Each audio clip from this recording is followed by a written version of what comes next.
You've spoken so passionately about coach education and wanting to improve that. Within the QRL at the moment, you hold a coach mentor role.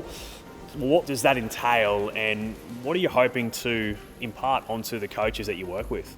Yeah, it's not about me as a coach going in there and saying this is how you do things. Really, what the QRL are doing there, we've got a number of coach mentors coaches have been coaching a long time or at different levels as well. And the idea is that we're going as a guest at clubs and at the club and the coach, and we're there just to offer some support around coaching resources or opinions, or talking about reflective conversations where you had a training sessions, you plan to do this. How do you think it went? And then they might ask some advice on some things. You might go, that really worked there. What do you think about that? Okay, have you thought about this? And it's just using our experience to say, well, open up maybe some other avenues for learning opportunities. And it's also a program for the mentor and the mentees to learn. So the mentor is going to learn having a connection to that coach, to that club, to that area, and form a bond there as well. So it's beneficial for the mentors as much as the mentees.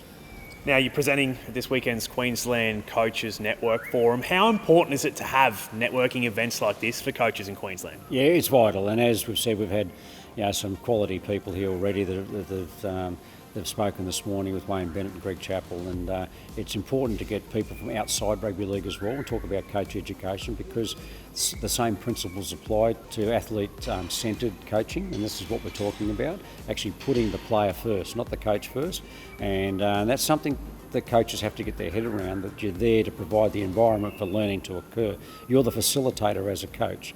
Okay, so and some coaches just don't know what they don't know. I mean, they remember how they were coached, and they might remember how they were coached when they were 18, but they've got an under-13s team. So they might be coaching at a level that's too hard for where their kids are at the moment. So it needs to be age and stage appropriate for the group they've got. So we're talking about those sorts of things here, which are not specifically, this is tackle technique, this is how you carry the ball. This is about how you coach and why you coach. Okay, and it's not always about showing kids how to do things, it's telling them why. This is why we do this. It's an invasion game, we've got to get the ball down the field. If we do this, well, it helps us promote the ball down the field. So, okay, so we strip it right back, think about the game and think about how we can provide that environment for our kids to learn and cater for a range of abilities. And that's really important. So we actually need to engage those kids that aren't as big or strong or don't have the skill set, they're new to the game. How can we make sure that they're engaged and they improve their skills at training? And a lot of it's about having fun, playing games, being engaged, getting plenty of touches on the ball. And if we can structure our sessions like that, we're more than likely that the kids are going to learn on the run. Okay, it's going to be intrinsic learning. They'll be learning the stuff. You'll guide them. As a coach, you won't be telling them what to do. Given that you're, again, very passionate on coach education, if there's the one piece of advice you could give a coach that may be in their debut year or coach for 20 years, what do you think it is? Hang in there. I mean, it can be difficult, but enjoy yourself. So it's a fun, you do it because you love rugby league. It's a great game to be involved with, and you form lifelong friendships when you play a sport, any sport in particular, but we're talking about rugby league. So if you've got a passion for it, it needs to be fun. If it's a chore for you, it's likely that it's going to be a chore for your team turning up. So you need to make it fun, enjoyable, okay, not be too serious about it. Put your players first and yourself second, okay, and then get along for the ride, but also be adaptable and be willing to learn, because it's an ever-changing environment.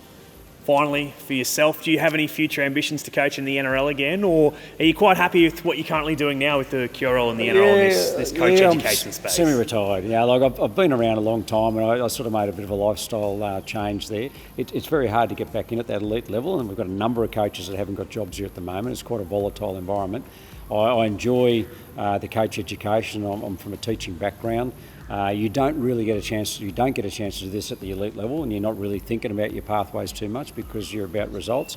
So I'm enjoying being out with community coaches and seeing what's happening, and to get around to some of the affiliated states, get up to Darwin and over to Perth and down to Adelaide and see how the game's going there, and they really appreciate just going down there and talking footy and trying to help out.